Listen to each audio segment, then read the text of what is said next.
اس وقت متحرک سچویشن ہمیں نظر آ رہی ہے، سیاست میں بھی وہ ہمارے بالکل سامنے ہے. کیا کہیں گے آپ؟ قومی اسمبلی کے حوالے سے آپ پہلے دعوت دی جاتی تھی، لیکن اب میرے خیال میں حکومت ہی نہیں چاہ رہی ہے کہ پی ٹی آئی جو ہے وہ واپس آئے، تو اس کے لیے اسٹریٹجیز بھی بنائی جا رہی ہیں.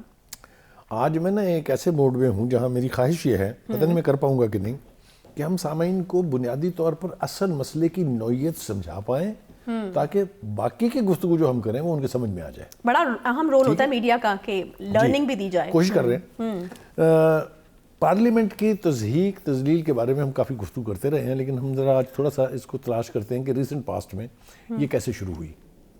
2014 کا دھرنا بار بار مجھے یاد کرانا پڑتا ہے آپ کو. اس دوران میں کچھ ایسی چیزیں ہوئی جو نہیں ہونی چاہیے تھی. مثال کے طور پر پارلیمنٹ پر لعنت بھیجی گئی. میں لعنت بھیجتا ہوں اس پارلیمنٹ پہ، یاد ہونا چاہیے. اب کوئی ایسی بات نہیں کر رہا میں جس کا ثبوت موجود نہ ہو. آپ نے سپریم کورٹ کی دیواروں کے اوپر دھو کے شلواریں لٹکا دیں، آپ نے پی ٹی وی پہ قبضہ کر لیا، آپ پرائم منسٹر ہاؤس پہ چڑھ دوڑے. یہ سیاست کی سٹیبلٹی کی باتیں نہیں، اور نہ پاکستان میں اس سے پہلے کبھی یہ ہوا. ٹھیک ہے، ایک تو آپ اس بات کو سمجھ لیں کہ یہ پارلیمنٹ کی تذلیل ہونے کا آغاز کہاں سے ہوا. اب آپ آگئے، آپ اقتدار میں آ گئے، اقتدار آپ سے نہیں سنبھلا. آپ ووٹ آف نو کانفیڈنس کے یعنی ووٹ آف کانفیڈنس لینے کے اعتبار سے ووٹ آف نو کانفیڈنس کے ذریعے آپ حکومت سے باہر ہو گئے. پھر آپ نے ایک دفعہ وہ دشنام ترازی شروع کی پارلیمنٹ کے اوپر، یہ امپورٹڈ ہے، یہ اللیگل ہے، یہ غیر آئینی ہے، یہ غیر اخلاقی ہے، یہ چوروں کی ہے، یہ ڈاکوؤں کی ہے. یہ بھی آپ کو یاد ہے، یہ بھی ہو گیا. پھر آپ نے الٹیمیٹلی کیا یہ کہ استعفے یک مشت، یک زبان، یک جنبش قلم ہاؤس کے فلور پر اسپیکر کے منہ پہ مارے اور واک آؤٹ کر گئے. بالکل ٹھیک ہے جناب. پھر انہوں نے منتیں شروع کی حکومت وقت نے کہ آپ آئیں، آپ ہم سے بات کریں بیٹھ کے، آپ پارلیمنٹ میں اپنا رول ادا کریں. کئی دفعہ یہ ہوا، یہ میں وثوق سے کہہ رہا ہوں. آپ نے ان کی بات نہیں سنی، آپ نے کہا سوال ہی پیدا نہیں ہوتا. جب ان کو صبر آ گیا اور انہوں نے کہا کہ اچھا ٹھیک ہے جی، پھر ہم اپنی جیسی کوشش کرتے ہیں، پھر آپ کو اچانک پارلیمنٹ یاد آ گئی. جس پارلیمنٹ پر تبرہ کر کے یعنی این بلاک ریزگنیشن دے کے آپ وہاں سے نکلے، اب آپ کے دل میں یہ خواہش پیدا ہوئی کہ وہاں واپس جایا جائے. رضا خان صاحب نے کہا کہ ہم تو واپس آ رہے ہیں. وہ کہتے ہیں نا کہ آپ دشمن کے ساتھ اس حد تک جائیں اور اتنا ہی پلان کریں جتنا سسٹین کر سکتے ہوں. جب آپ نے کہا کہ ہم واپس آئیں گے تو اسپیکر صاحب جاگ اٹھے. انہوں نے کہا جناب یہ 35 استعفے تو قبول کریں نا جناب. اور فیمس اصطلاح استعمال ہوئی جو خان صاحب نے کی تھی 35 پنکچر لگنے کے حوالے سے، جب ایکٹنگ چیف منسٹر تھے نرم سیٹھی صاحب، آپ کو یاد ہوگا. تو اب ان کو یاد دلایا جا رہا ہے کہ یہ 35 پنکچر لگ گئے ہیں. اب آپ کا یہ پتہ نہیں چلتا کہ آپ صبح کیا کہہ رہے ہیں، شام کو کہہ رہے ہیں. اب لیٹسٹ سٹیٹمنٹ جو فواد چودھری صاحب کا تھا وہ یہ کہ ہم تو انٹرسٹڈ ہی نہیں ہیں وہاں جانے میں. اب آپ مجھے بتائیں which part of their statement should I trust. آگے چلیے، آگے بڑھتے ہیں. اب وہ ساتھ ساتھ یہ کہہ رہے ہیں کہ اگر وہ 3 عہدے دینے کے لیے اسپیکر صاحب جس پارلیمنٹ میں آپ جانا نہیں چاہ رہے، عہدے لینے ہیں جو کل ہم نے ذکر کیا تھا. آپ نے یعنی لیڈر آف دا اپوزیشن بننا ہے، آپ نے پی اے سی کا چیئرمین بننا ہے، ایک اور ان کا مطالبہ ہے.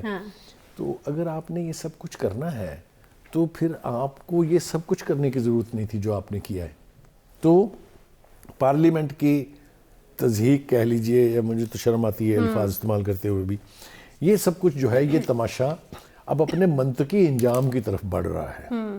حکومت کی کوشش یہ ہے کہ وہ اس معاملے کو پورے سیاسی جو امپاس ہے، جو سیاسی بحران ہے، اس کو لٹکائے till the date for general election comes. وہ ہمیں سمجھ آ رہی ہے. پنجاب میں جس طرح سے چیزیں آگے بڑھ رہی ہیں، جو کچھ کراچی میں ہو رہا ہے، سب کچھ کو دیکھیں اگر آپ تو آپ کو پتہ چلتا ہے کہ حکومت انٹرسٹڈ نہیں ہے وقت سے پہلے انتخاب کرانے میں، جو خان صاحب کا اس وقت سب سے بڑا سینسٹیو مطالبہ ہے. اچھا، یہ ضمنی الیکشن کے حوالے سے بتائیے گا. بخاری صاحب ادھر جو ہے وہ کچھ خبریں کل سے گردش گئی تھی، خان صاحب کہہ رہے ہیں ساری سیٹوں پہ وہ خود لڑیں گے. اب وزیر داخلہ صاحب جو ہیں رانا ثناء اللہ، انہوں نے کہہ دیا کہ پی ڈی ایم ضمنی نہیں بلکہ اکتوبر کا جنرل الیکشن جو ہے وہ لڑے گی. تو ضمنی الیکشن کی تو کوئی حیثیت رہ ہی نہیں جاتی. پھر دیکھیے یہ اس کو بے حیثیت کون کر رہا ہے؟ آپ مجھے بتائیں کہ کبھی یہ سوچا ہے آپ نے کہ پارلیمنٹ کی 7 نشستوں پہ ایک شخص الیکشن لڑے، 6 اس کو بعد میں چھوڑنی پڑے، 8 پہ لڑے، 7 پہ جیت جائے، 1 رکھے، 6 چھوڑ دے. کل بھی میں نے غلطی کی تھی، میں نے کہا تھا یہ 7 جیتی ہوئی سیٹوں میں سے 1 پر نااہل ہوئے ہیں. وہ کافی میری بیشنگ کی ڈائریکٹر صاحب نے. تو وہ اصل میں وہ سیٹ وہ تھی جو میاں والی تھی ان کی، وہ اس سے نااہل ہوئے ہیں اور باقی 8 پر الیکشن لڑے تھے، 7 پہ جیتے ہوئے ہیں. ٹھیک ہے. تو یہ ایک الیکشن. دیکھیے گزارش یہ ہے کہ جب آپ کے اتنے ٹف سٹانس ہوں گے پولیٹیکلی جس میں آپ کمپرومائز کرنے کے لیے تیار نہیں ہیں، تو پھر یہ اس قسم کی گھمبیر صورتحال کا تو آپ کو سامنا کرنا پڑے گا. آپ مجھے یہ بتائیں، یہ کون سی دنیا میں لکھا ہے، یہ کون سی پارلیمنٹ میں ہوتا ہے کہ آپ کہیں کہ جی 35 استعفے آپ نے قبول کر لیے، میں تو 35 پہ الیکشن لڑوں گا.